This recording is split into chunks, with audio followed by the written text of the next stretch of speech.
Hola amigos, ganó Paraguay a Uruguay en el Defensores del Chaco en un partido, la verdad, muy pero que muy lejos de lo esperado en el entorno de la selección uruguaya. Y en este vídeo os voy a contar qué me ha parecido el encuentro. Vamos. Recordaros que los amigos de ShowFootball.com tienen las mejores camisetas calidad réplica tailandesa del mercado, como esta que llevo puesta, que es la camiseta titular de la selección uruguaya de fútbol con Manuel Ugarte a la espalda. En ShowFootball.com la puedes encontrar con envíos a todo el mundo y con el código GEGEN os dan un tanto por ciento de descuento. ShowFootball.com, código GEGEN.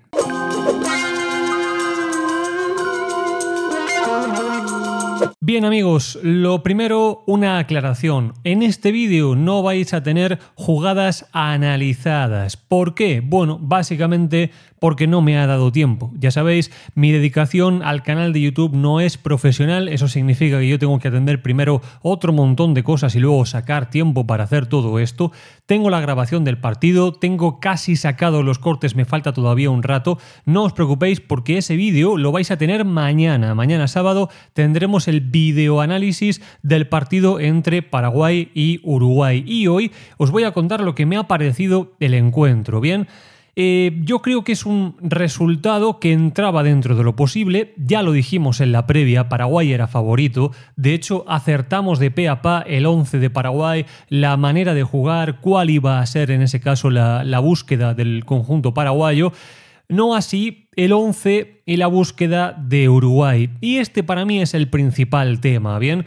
Lógicamente Uruguay tenía una cierta necesidad de salir a ganar este partido. Los primeros 10 minutos entraron dentro, entre comillas, de lo aceptable, porque Uruguay, bueno, salió, presionó, quiso tener el balón, quiso generar cosas, pero esa es la clave, no generó, quiso generar, tuvo la intención de, pero nunca tuvo los mimbres para generar absolutamente nada. Era un partido que, si se jugaba 6 horas, Uruguay no iba a conseguir marcar un solo gol y se veía desde el principio. Con un leve ajuste, Paraguay pasó por arriba de Uruguay en el resto de la primera parte. ¿Qué ajuste? Bueno, no abrir tanto a los laterales, cerrarlos, sacar el banda por fuera, protegemos en este caso el centro, se queda todo bastante en el sitio en el que tiene que estar y a partir de ahí a Uruguay le costó y le costó mucho. El único vector de fútbol que tuvo Uruguay fue el desplazamiento en largo desde Ronald Araujo a Maxi Araujo, que salió una vez cada tantas, bien, y luego intentar la salida por Manuel Ugarte, pero el problema que tuvo es que Ugarte jugó absolutamente solo en el centro del campo, con De Arrascaeta 20 metros por delante de lo que se lo necesitaba, bien, con una posición media de Arrascaeta superior a la del delantero centro, cosa, la verdad, llamativa. A eso le tenemos que sumar la presencia de Nathan Nández en el centro del campo. En estos días se venía hablando de que Nández iba a jugar en esa posición y yo desde el minuto 1, desde que escuché aquello, he estado siempre en contra porque Nathan Nández, bien que en Peñarol jugaría en ese rol o a lo mejor hoy en día en la Liga de Arabia Saudí, que juega mi abuela de número 9 y hace 43 goles en esa liga, puede jugar Nathan Nández de portero si quiere, pero en el fútbol serio, en el fútbol profesional, en el fútbol de verdad, en el fútbol de nivel y por tanto en el fútbol CONMEBOL en definitiva, Nández no puede estar en el centro del campo porque no tiene las condiciones para hacerlo. Es simple y sencillo y eso no es culpa de Nández porque Nández es un jugador de la selección uruguaya que juega donde le dicen que juegue y por tanto esta es una responsabilidad de Marcelo Bielsa. Bielsa puso a Nández como interior en la posición en la que, quién sabe, hubiera jugado Torreira si se hubieran dado las cosas como se tenían que dar, si no hubiera aparecido el virus. Pero Nández no jugó de interior, Nández no formó nunca parte del binomio en ese centro del campo con Manuel Ugarte, siempre estuvo con una posición media muy adelantada, fallos en los controles, no resolvió nada, los centros que puso incluso desde zonas interiores no superaban el primer hombre, bien, Y así es muy difícil, con De Arrascaeta que no participa, con Nández que está pero que no genera superioridades, con Rodrigo Aguirre que no fue capaz en ningún momento de intervenir en aquello que se supone que se le tiene que pedir a un delantero, tanto en fase ofensiva como en fase defensiva, y con una banda derecha donde Pellistri es incapaz de recuperar la versión que tuvo en el año 2023, pero ahí sigue jugando, y este es un problema, ¿bien? Entonces, yo tengo que hacer el análisis global y tengo que sacar, en este caso, las cosas positivas que se hicieron, que fueron los primeros 10 minutos y un tramo final en torno al minuto 60 y tantos, más o menos, para decir que a pesar de que Paraguay tampoco es que demolió a Uruguay, no es que tuvo 27 tiros, tampoco los necesito, porque cuando Paraguay tenía la pelota se notaba que tenía el cuchillo entre los dientes, se notaba que había jugadores dinámicos que lanzaban desmarques para todas partes. Cuando era Uruguay el que tenía la pelota había piernas volando por todas partes todo el partido, bien, y eso es una cosa que es muy positiva y que Uruguay en este momento no la tiene. Encaja un gol, la verdad, bastante cómico, el gol que encaja Uruguay, en una cagada en salida de balón de Olivera que luego desaparece, deja un butrón en su zona, por ahí se cuela Paraguay, pone el balón al área, despeja muy bien Ugarte porque si no era gol de Sanabria, pero la pelota le cae a Galarza, Mele queda completamente en la foto, ayer lo hablábamos porque es un portero que le cuesta mucho salir, no es ese tipo de portero, bien, y ahí Paraguay marcó el gol y todo el mundo creo que sabía que Uruguay no iba a ser capaz de empatar ese partido, bien, pero ya en ese momento, antes incluso del gol, era evidente que había que hacer un doble cambio. Había que hacer un doble cambio, o sea, Varela no estaba aportando absolutamente nada. Había que pasar a Nainta Hernández a jugar al lateral derecho. Había que meter a un centrocampista que podía ser Salazar perfectamente, podía entrar en esa posición y luego había que buscar un tercer hombre dentro de ese centro del campo porque De Arrascaeta no se puede mover. Bien, pero esto es una cosa que la ve cualquiera y ese doble cambio evidentemente no vino. Entonces, toda la primera mitad evidentemente no va a ninguna parte porque no se produce el cambio que se tiene que producir y todas las jugadas eran exactamente iguales. Cambios de frente de Araujo buscando a Maxi Araujo por el otro sector, pimba para arriba y cuando se quería salir, Manuel Ugarte más solo que en una porque ni De Arrascaeta ni Nández se acercaron nunca a la zona 2 a recibir el balón de Ugarte. Nunca. Y así es muy difícil. Bien, entonces, yo creo que el cambio al descanso, la entrada de Piquerez por Olivera, creo que obedece un poco a la inseguridad que tuvo Olivera, a la participación que pudo tener en el gol de Paraguay, pero yo no creo que ese fuera el cambio. Honestamente, creo que había otras zonas que arreglar, que luego Bielsa las fue arreglando con los diferentes cambios que dio y por fin vimos algo, yo no digo peligroso, yo no digo merecedor de... Yo no digo, no, digo un poco de funcionamiento cuando entró Salazar a la misma altura que Ugarte, cuando ya tenías un poquito de Nández en ese lateral derecho, otras cositas, bien, tampoco la quinta maravilla, pero un poquito más y eso se tendría que haber hecho mucho antes. Pero ya era tarde. Sí, en alguna jugada Uruguay fue capaz de apretar, fue capaz de tener un poquito el balón, insinuar más que mostrar, bien, poco más, y viene la cagada monumental que es el penalti que comete Ronald Araujo sobre Enciso. Yo no creo que la cagada sea completa de Ronald Araujo, lo tengo que decir. Para mí es entre Mele y Nández, bien, 50-50, entre los dos lo venden, luego mete Araujo el pie donde no lo tiene que meter y hay un penalti, el penalti lo convierten, listo. Yo no creo que el partido se pierde por esa jugada, creo que Araujo está muy lejos de su nivel, muy lejos, es el gemelo malvado de Ronald Araujo, la verdad. Y eso lo podemos hacer extensible a toda la plantilla, ¿bien?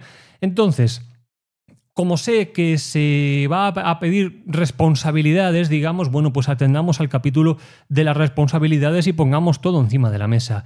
¿Qué sabíamos antes del partido? Bueno, sabíamos que había muchas bajas. Sabíamos que no está Rochet, no está De la Cruz, no está Valverde, no está Bentancur, no está Darwin, no está Torreira. Hay un montón de jugadores que no están. Sabemos que la convocatoria de Marcelo Bielsa se puede mejorar. Yo hubiera convocado a algunos jugadores que Bielsa no ha convocado, por ejemplo, eso es así, pero hemos de convenir que tampoco es que hay un candidato al Balón de Oro fuera de esta lista, tampoco es que hay un jugador que es figura en un equipo UEFA Champions League en este momento que se está quedando fuera de la lista. Bueno, son apreciaciones, a alguien le puede gustar más, yo qué sé, Santi Mourinho, o le puede gustar más Martirena, o le puede gustar más, pero son jugadores que sí, insisto, a la gente le pueden gustar más o menos, bien, pero son jugadores de relleno en definitiva, no son primeras espadas mundiales, bien.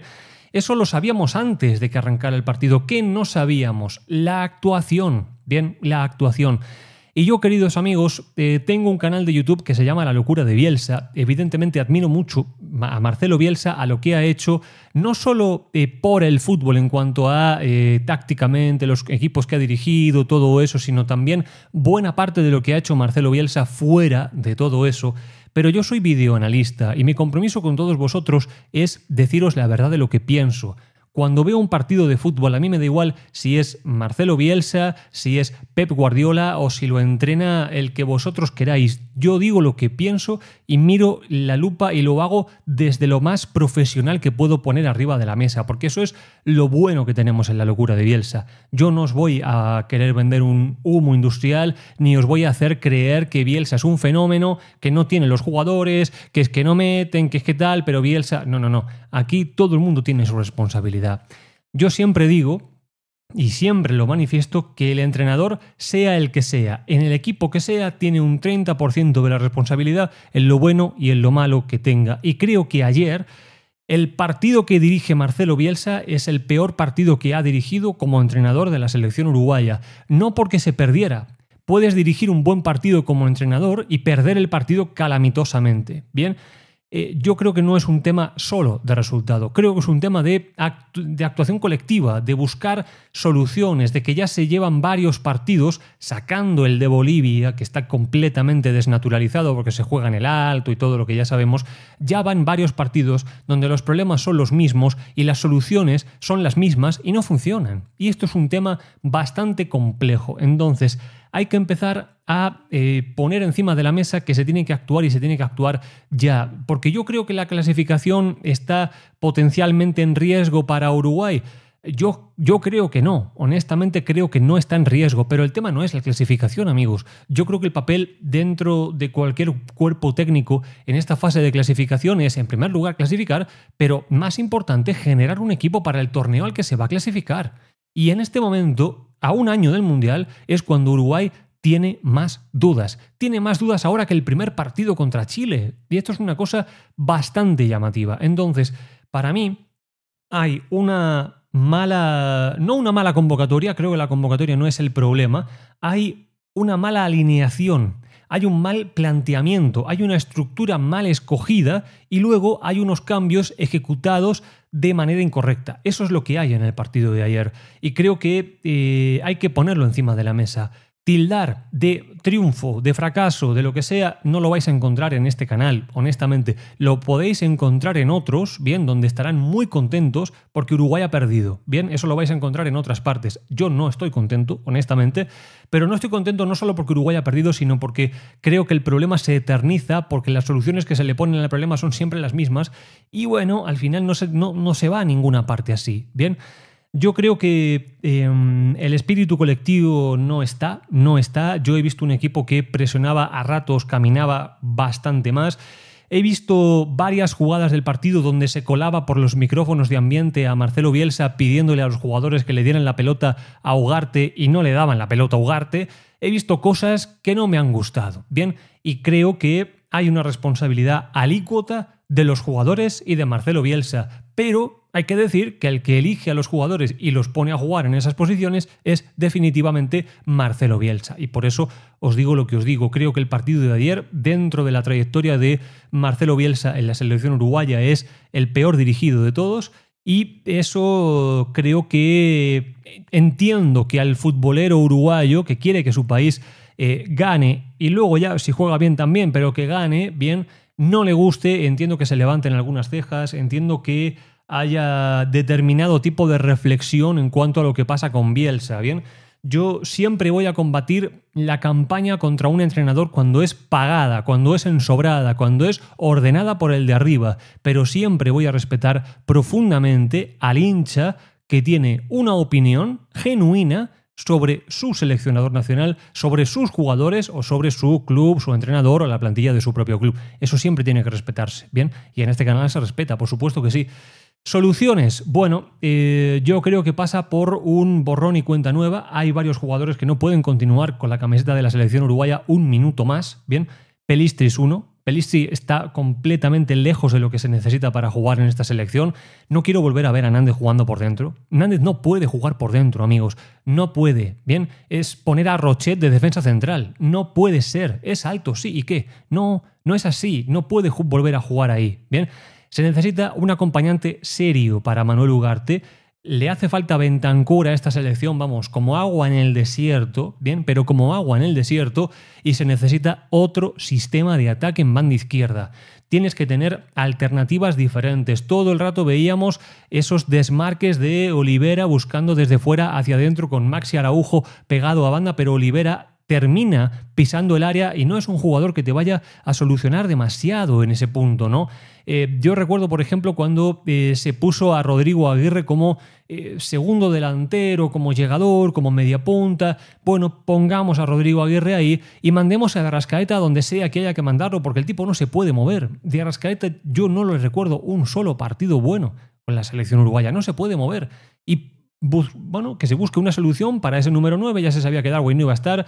Yo creo que ni siquiera con Darwin este partido hubiera cambiado para absolutamente nada, porque no es ni siquiera un tema del delantero. Yo creo que es un tema de generar, de imprecisiones, de una fe que el equipo tiene en sí mismo que dura 10 minutos y luego termina por evaporarse.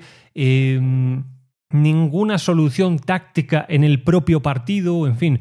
Muchos ingredientes que son complicados, que dejan un caldo de cultivo que yo lo entiendo, bien, yo lo entiendo, cada uno es libre de opinar lo que sea, pero que en definitiva dejan a Uruguay en este momento en fase de clasificación, o sea, en zona de clasificación, quinto, bien, a la espera de lo que pase con los rivales más cercanos que tiene, a la espera de lo que pase, por ejemplo, con Venezuela, que juega contra Bolivia, a la espera de lo que pase con Colombia, que juega contra Perú. Vamos a ver qué es lo que ocurre en esos partidos, porque se le puede complicar mucho y el partido contra Venezuela en el Centenario se puede convertir en una final, pero final de verdad. Y bueno, veremos a ver. No es una situación positiva, absolutamente no. Y aquí estaremos para seguir contando, ¿bien? Así que nada, si te ha gustado el vídeo, déjame ese me gusta, ponme un comentario, suscríbete, lo que siempre os pido. Gracias a todos y nos vemos en el siguiente vídeo.